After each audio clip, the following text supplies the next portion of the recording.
Evan Miller had never thought of the house next door as anything more than a quiet silhouette beyond his kitchen window.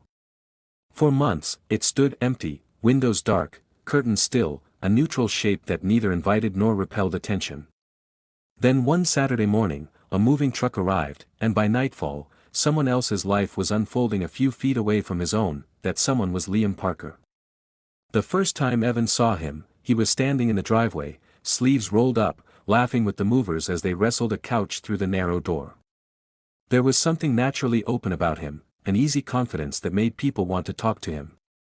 Evan noticed, against his better judgment, how light seemed to rest differently on Liam's face, how his laugh carried in the evening air. He told himself it was curiosity, nothing more. For weeks, their interaction stayed brief, waves across the fence, polite nods while collecting mail, a casual, "How's it going?" that never demanded an answer. Evan preferred it that way. Since Daniel had left 6 months ago, his world had shrunk into something small and manageable: work, coffee, sleep, repeat. Conversation felt like an invitation to vulnerability, and he wasn't ready to open that door again. Then one late evening, the city lost power. The entire street dimmed into blackness, and Evan found himself sitting in silence, the hum of his refrigerator gone, his phone screen the only light in the room. He went outside to check if the outage was widespread. That's when he saw Liam again, standing in his yard, holding a flashlight under his chin like some parody of a horror movie. "Guess the universe decided we needed a break from Wi-Fi," Liam called out, his voice warm even across the distance. Evan smiled despite himself. "Or maybe it's testing who can survive without it." Liam chuckled and crossed to the low fence dividing their yards.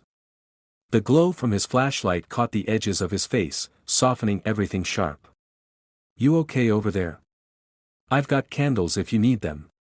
"I'll be fine," Evan said. "Just strange being alone in the dark, that's all." "Then don't be." The answer came easily, without hesitation. "Come over.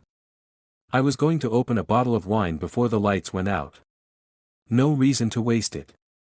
Evan hesitated, his instinct pulling him backward. Liam was married, he had mentioned a wife once, though Evan had never seen her. Still, there was something in Liam's tone that didn't feel inappropriate. "Just neighborly. Just human." "Sure," Evan said finally. "Why not?" Inside Liam's house, the air smelled faintly of cedar and something citrusy, clean, grounded. Candles flickered across the kitchen counter, and the dimness made everything feel softer, quieter. Liam poured wine into mismatched glasses, apologizing for the lack of electricity and for the mess of unpacked boxes. "You just moved in." "It's supposed to look like this," Evan said. Liam smiled. "You say that, but you seem like the kind of guy who has his books alphabetized." Evan laughed, caught off guard by the accuracy. "Color-coded, actually." The conversation flowed more easily than he expected. They talked about work, Evan's graphic design projects, Liam's job in architecture, and about the neighborhood, the kind of harmless topics that made silence comfortable rather than awkward. Occasionally, though, something quieter slipped through, the way Liam's gaze lingered a second too long, the way his smile faltered when Evan mentioned living alone. "So," Liam said after a pause, "you've been here a while." "Almost 4 years. Must like the quiet." "Some days," Evan said. "Other days, it's just noise in disguise." Liam tilted his glass, studying the reflection of the candlelight. "Yeah. I get that." It wasn't what he said but how he said it, like he was answering a question Evan hadn't asked aloud.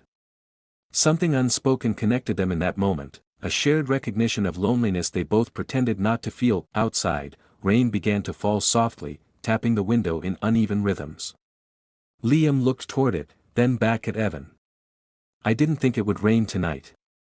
"Neither did I," Evan said, and somehow the words carried more weight than they should have. They talked until the candles burned low. The wine disappeared slowly, replaced by an easy rhythm of silence and half-smiles. Evan hadn't realized how much he missed the sound of another person breathing nearby, the ordinary intimacy of shared space. When the lights finally flickered back on, both of them blinked, momentarily startled by the sudden brightness. It felt like waking from a dream neither wanted to end. "Well," Liam said, standing. "Power's back. You survived." "Barely," Evan replied, half smiling. Thanks for the rescue. Anytime. Liam hesitated before adding, you should come for dinner sometime, proper dinner, with real light and everything.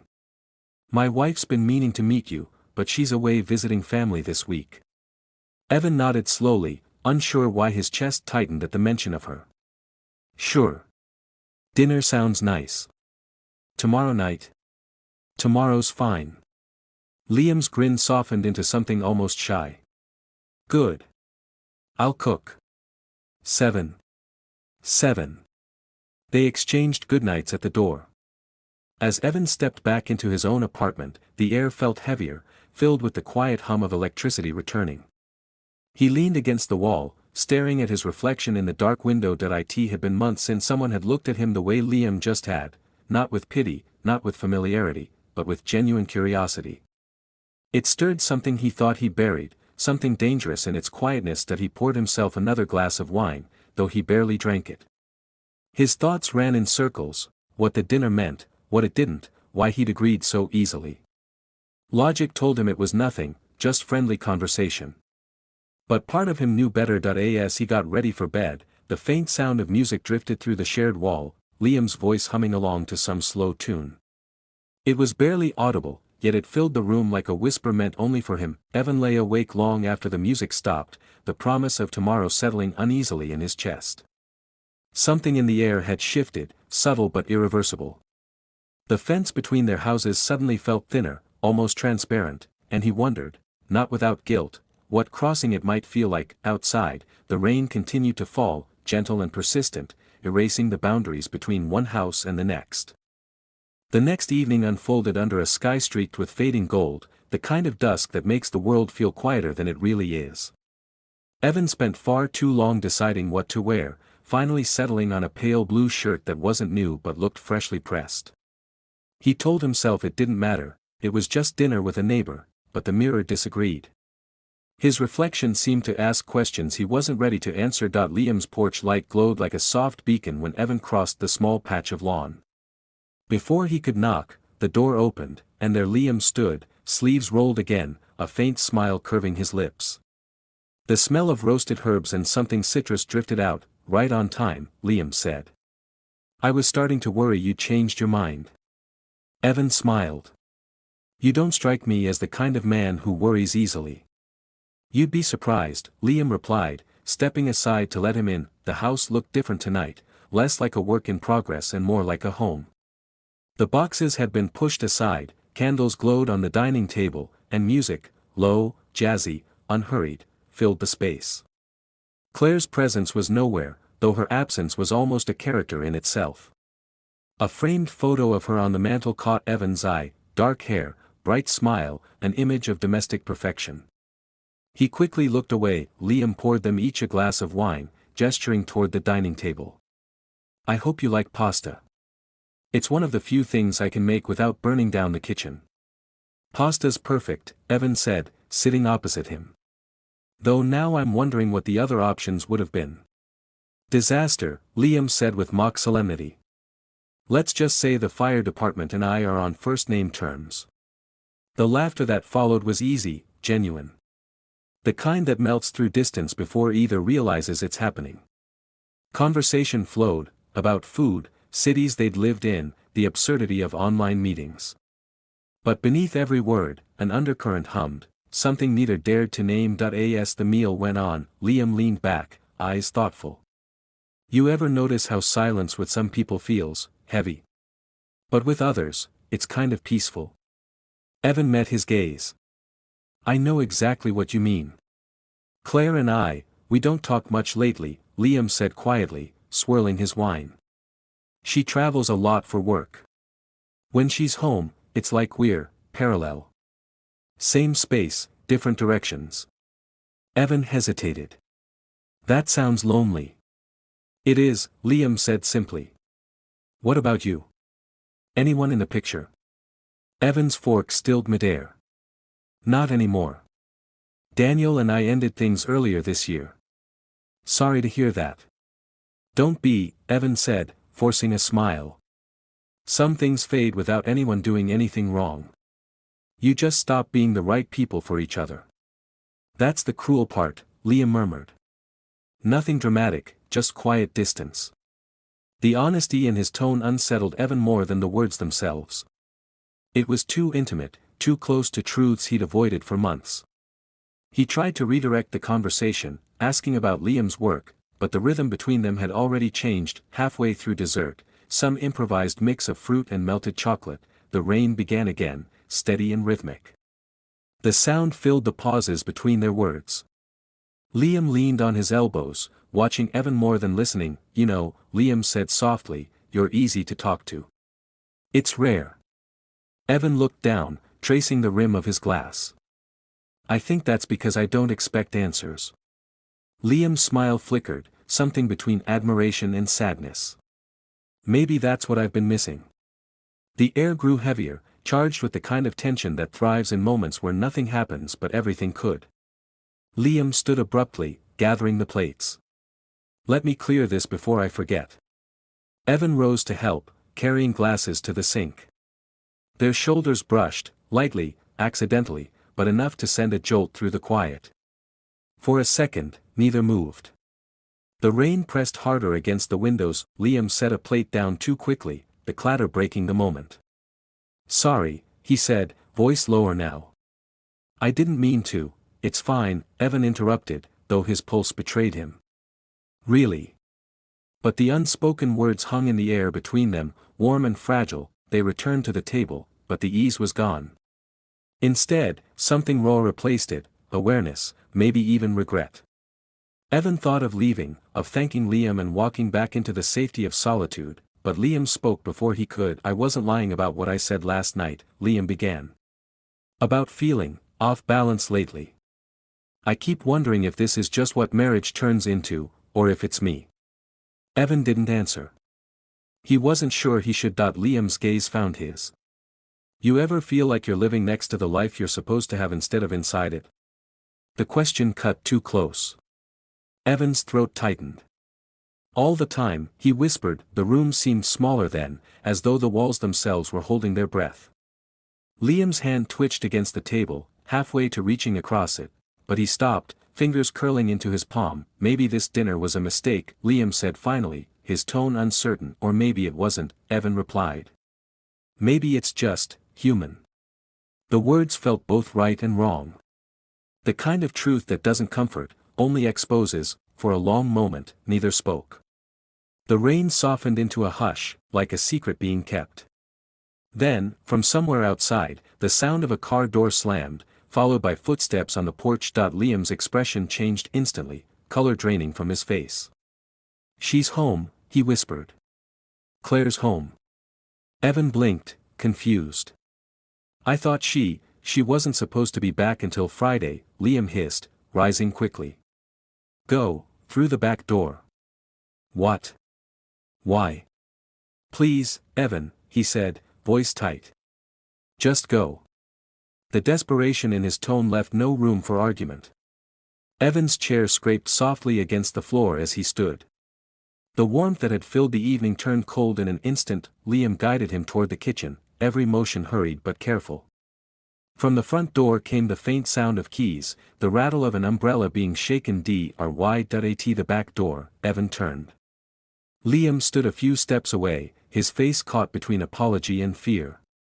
I'm sorry, he murmured. For what? For everything. Evan wanted to say something, anything, but words abandoned him. He stepped out into the wet night, the rain cool against his skin. Behind him, he heard the faint creak of the front door opening and a woman's voice calling softly, Liam. He didn't look back. The path between their houses was slick, lit only by the glow from Liam's kitchen window. Each step felt heavier than the last. By the time he reached his own door, the warmth from that house, the laughter, the music, the fragile connection, felt like it belonged to someone else's story. Inside, he leaned against the wall, breathing hard, his shirt damp from the rain. The quiet returned, but it was a different quiet now, charged, trembling. Somewhere next door, a door closed, muffled voices rose, then fell. Evan stood in the darkness, his pulse still echoing in his ears, realizing that a line had been drawn tonight, one he hadn't crossed. but had come dangerously close to, and though nothing had happened, everything had changed. Evan barely slept that night. The sound of the rain never stopped, and each drop against the window seemed to echo with everything unsaid. He kept seeing Liam's face at the doorway, half shadow, half apology, burned into the dim corridors of his thoughts. Every time he closed his eyes, he saw that moment again, felt the tension of being asked to leave, and the confusion that came with wanting to stay up. By morning, the world outside had reset. The rain was gone, replaced by a gray stillness that felt like silence made visible. Evan sat at his kitchen table with a cup of coffee that had long gone cold.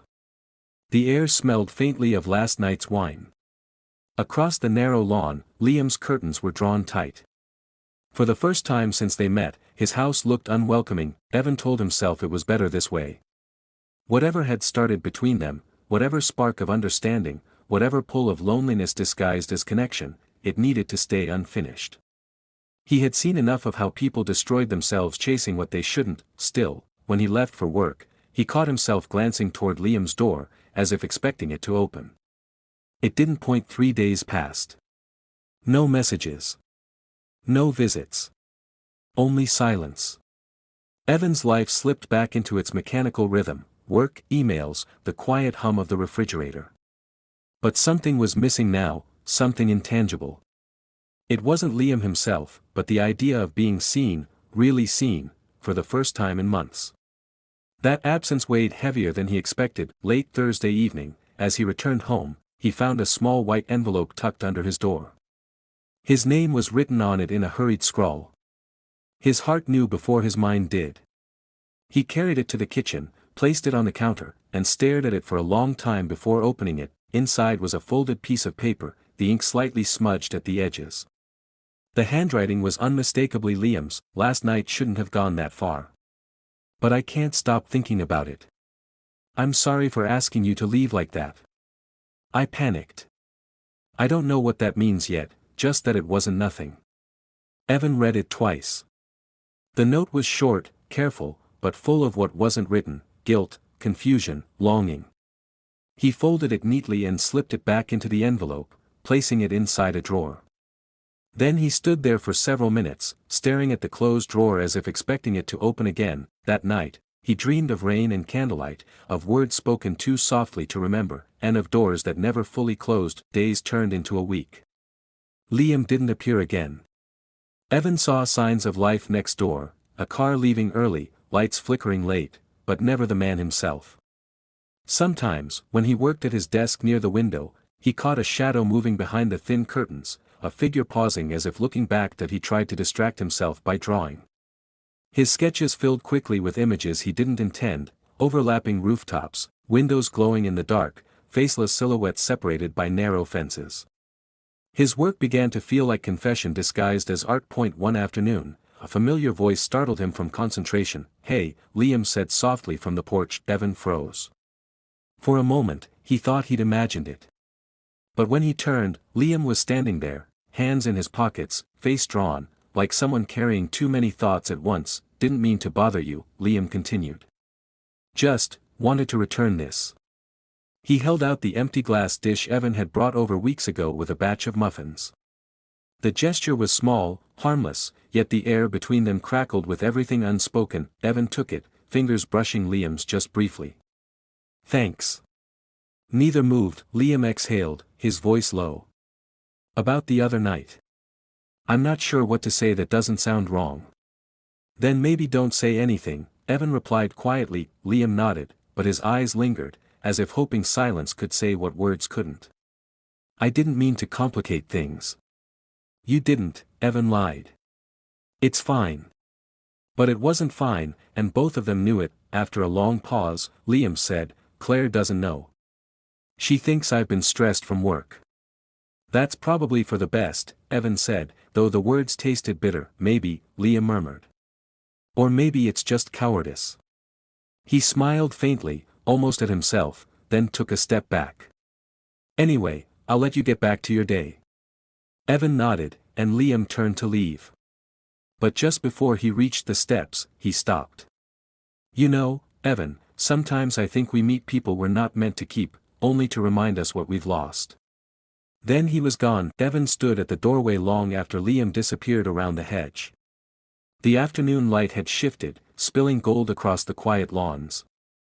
It struck him then how fragile everything felt, how connections could form and fracture without ever being seen by the world. That evening, Evan opened the drawer and looked at Liam's note again.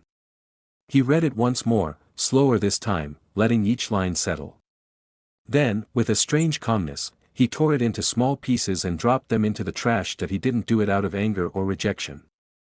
It was simply time. Some stories, he thought, end not with goodbye, but with the quiet decision not to begin again. The following week, Evan accepted a remote project that required him to move temporarily to another city. He packed light, clothes, laptop, sketchbook. When the taxi arrived, he took one last look at the row of houses, their windows reflecting the morning sun. Liam's curtains were open now, but the interior was still, almost too still. As the car pulled away, Evan caught his own reflection in the window, a faint double image of himself overlaid with the street fading behind him. For a fleeting second, it felt like both versions of him were moving in opposite directions. Months later, in a new apartment overlooking another quiet neighborhood, he found himself sketching again. Only this time, the drawings were lighter, faces in profile, open spaces, rainclouds parting over rooftops. Somewhere inside, the weight had lifted. Not entirely, but enough. He didn't think of Liam every day anymore. But sometimes, when the night grew still and rain tapped softly on the glass, the memory surfaced, the flicker of candles, the sound of laughter under dim light, the feeling of being known if only for a moment. He would pause, let the memory breathe, then gently let it fade. In the end, there was no message, no final meeting. Just distance. And yet, in that distance, something true remained, not romance, not regret, but recognition.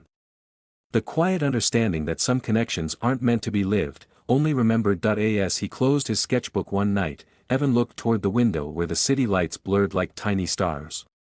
He spoke to no one in particular, his voice barely above a whisper. Some dinners change nothing, he said. Some change everything you thought you were capable of. The rain answered with its soft rhythm, carrying the thought away into the night.